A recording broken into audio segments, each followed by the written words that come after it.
Good morning, ladies. Today I'm overlocking with my rolled hem on the Janome 644D. I've changed all my settings and I've put a Microtex needle in, which is the same needles you can use on your sewing machine. I've taken my ballpoint needles out because they actually would leave holes in the silk, so make sure you use a Microtex needle when you're doing your rolled hem on silks or chiffons or anything fine.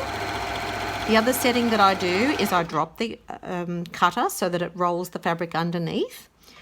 I also change the stitch length to smaller than the R setting, which is the rolled hem setting, which brings it closer together and gives you a lovely, neat little close together stitch on your rolled hemming.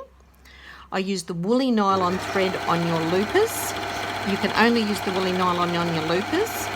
It can't be used on your needles because it won't thread through. So the needle thread is just a normal overlocking needle thread.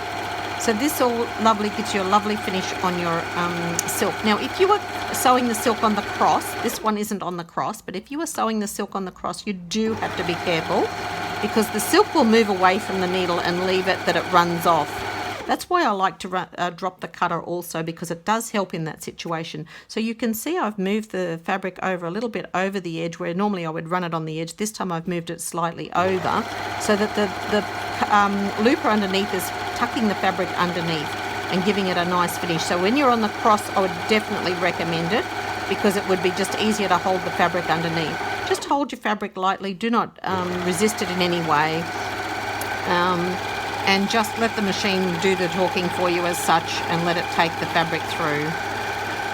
We're coming to the end now, and what I usually do is I just run it off. Now, I'm not too worried about how I finish it. I tend to just nip it here. You can tie it in a knot and finish it however you would like. There's lots of different ways of finishing off your overlocking, but I tend to nip it quite close, find your little threads loose like so, and then just clean them up like that. It still gives a lovely finish. So I've ended up with a lovely scarf as either a gift or one for myself to match my top. So happy sewing, ladies.